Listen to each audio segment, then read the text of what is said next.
Assalamualaikum warahmatullahi wabarakatuh. Alhamdulillahi rabbil alamin alladhi akmala lana dinana wa atamma alaina ni'matahu wa radiya lana al-islam dinah. Ashhadu an la ilaha illallah wahdahu la syarika lah, al-malikul haqqul mubin. Wa ashhadu anna Muhammadan abduhu wa rasuluh al-mab'uts rahmatan lil alamin. Allahumma fassalli wa sallim wa barik ala nabiyyina Muhammadin wa ala alihi wa ashabihi wa man tabi'ahum bi ihsanin ila yaumil qiyamah. Faqad qala Allah subhanahu wa ta'ala fi kitabihil karim wa huwa asdaqul qailin. Fa idza sa'alaka ibadi anni fa inni qarib ujibu da'watad da'i idza da'an falyastajibu li wal yu'minu bi la'allahum yarshudun. Ma'asyiral hadirun al-kiram, sidang jamaah Isya rahimakumullah. Alhamdulillahirabbil alamin, tiada henti-hentinya, tiada putus-putusnya kita memuji dan bersyukur kepada Allah. Sebagaimana sebaliknya, Allah Subhanahu wa taala pun tiada henti-hentinya, tiada putus-putusnya mencurah limpahkan nikmat dan karunia-Nya kepada kita semua.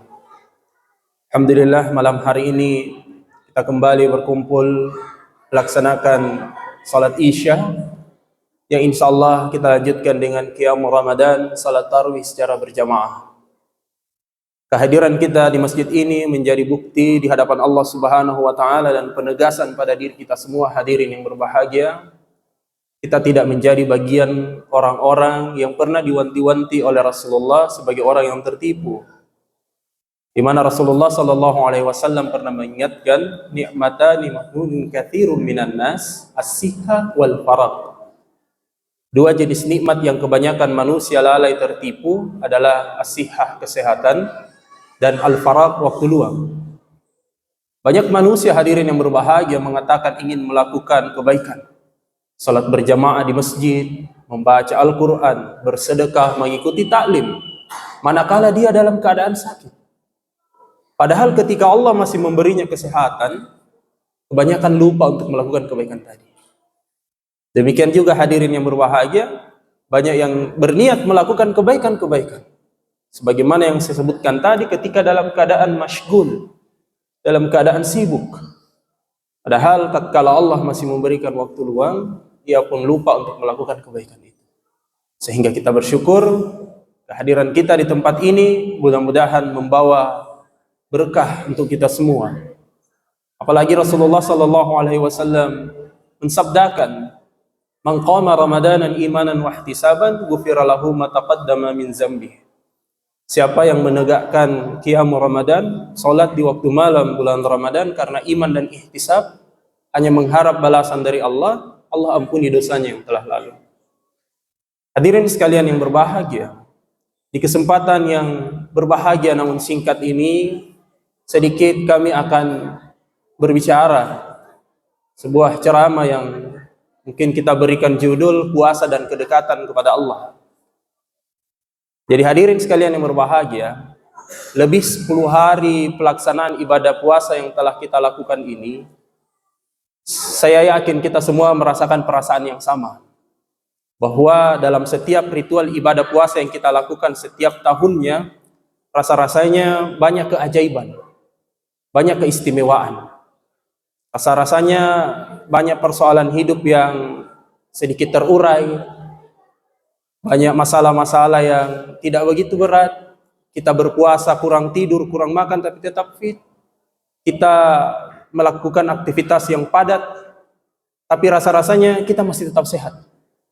Kenapa hadirin yang berbahagia? Salah satu hikmah dari ibadah puasa itu adalah memang karena seorang hamba dalam ibadah puasanya itu sedang berada pada titik terdekat dengan Tuhannya, atau titik yang dekat dengan Tuhannya, dibandingkan dengan situasi dan keadaan lainnya.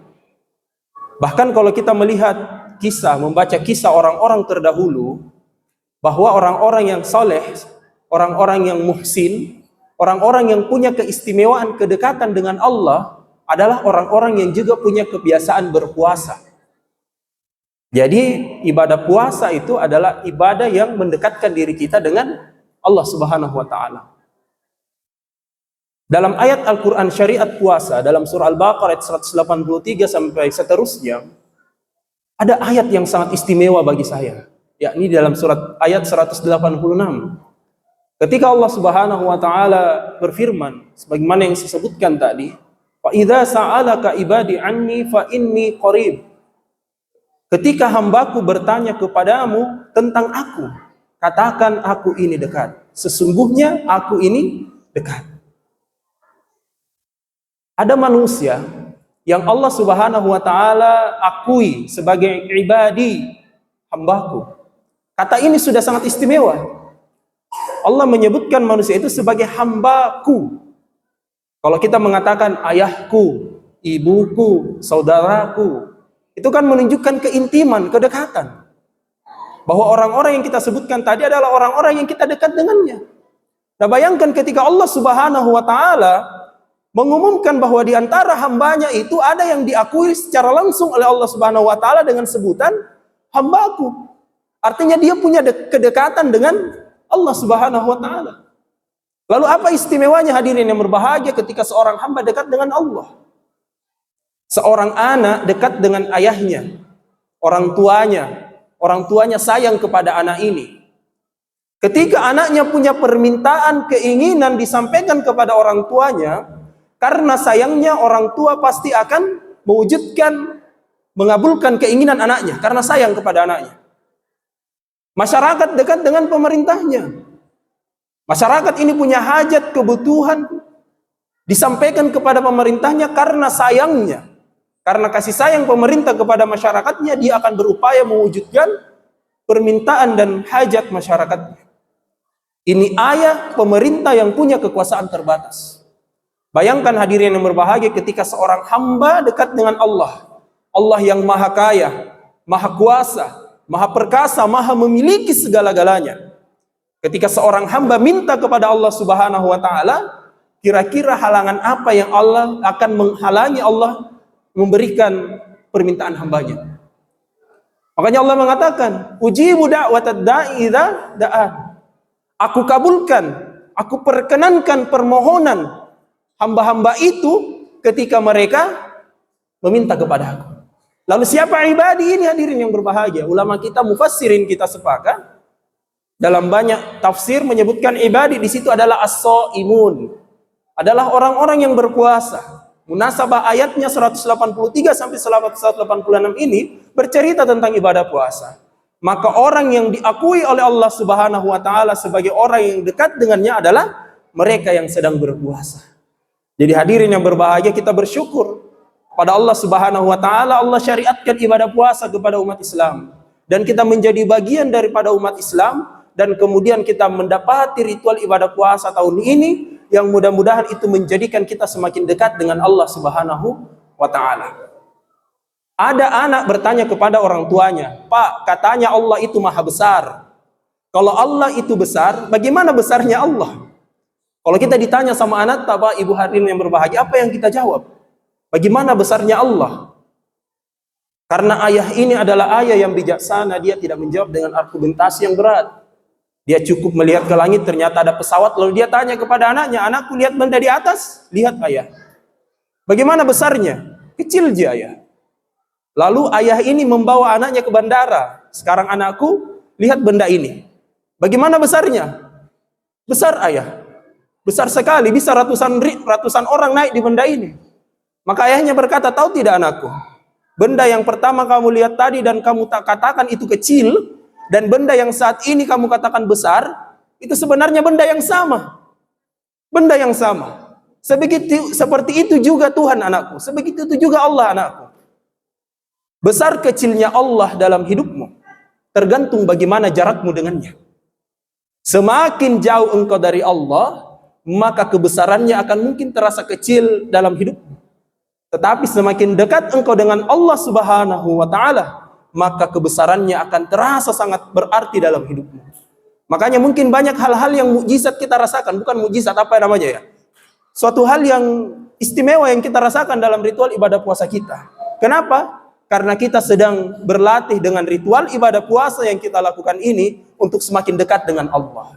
Mudah-mudahan hadirin yang berbahagia, kedekatan dengan Allah Subhanahu wa taala ini tidak terjadi hanya di bulan suci Ramadan. Karena bulan suci Ramadan ini hanyalah salah satu hikmahnya adalah sebagai latihan. Mudah-mudahan setelah keluar dari bulan suci Ramadan di 11 bulan lainnya, kedekatan kita dengan Allah Subhanahu wa taala ini tetap terjaga. Kenapa? Karena inilah yang sebenarnya yang kita butuhkan. Kedekatan kita kepada Allah, di mana Allah mendengarkan setiap apa yang kita gumamkan dalam hati kita, dan Allah Subhanahu wa taala memahami setiap keadaan kita, dan ketika kita meminta kepada Allah, Allah akan memberikan jawaban terbaik dalam doa-doa kita. Kemudian yang terakhir hadirin yang berbahagia, ada sebuah hadits qudsi yang disebutkan, diceritakan oleh Rasulullah sallallahu alaihi wasallam yang juga menggambarkan bagaimana istimewanya ibadah puasa ini. Di mana Rasulullah sallallahu alaihi wasallam bersabda, ini hadits qudsi. Rasulullah mengatakan dalam hadits qudsi itu, kullu amali ibnu adam yudhaiful hasanat. Sungguhnya asyru amsalihha ila sab'imi'atin difin.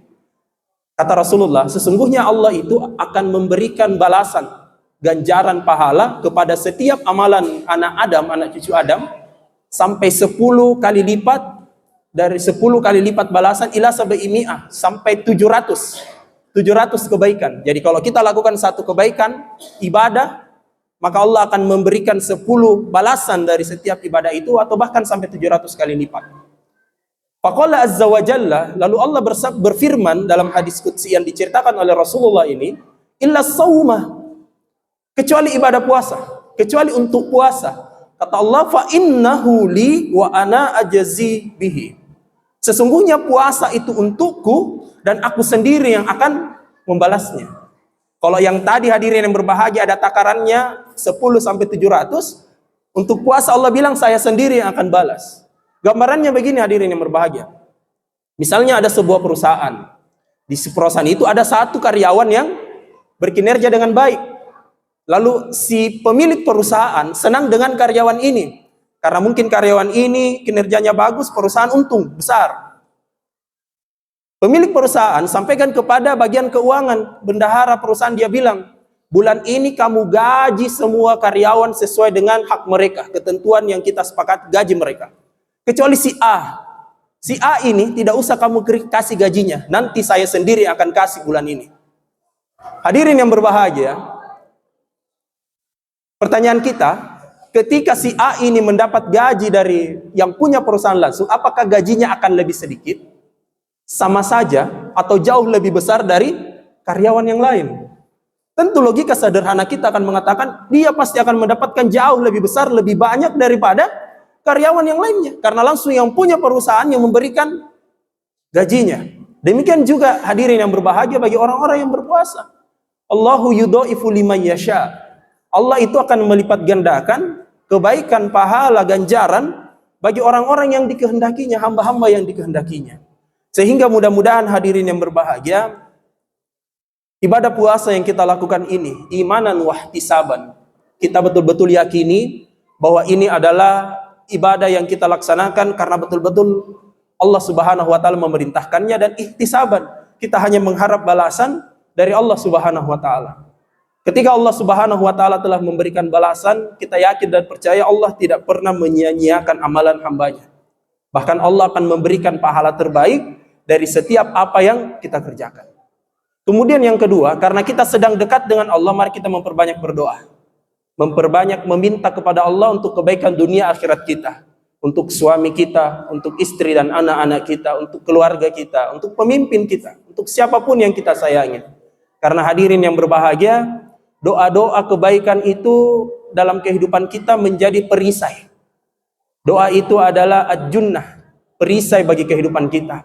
Dan mudah-mudahan asbab doa itu, maka Allah Subhanahu wa taala dengan kemurahannya, dengan rahman rahimnya, memberikan kita kebaikan-kebaikan hidup di dunia dan di akhirat, bukan hanya untuk diri kita sendiri, tetapi untuk siapapun orang-orang yang kita sayangi.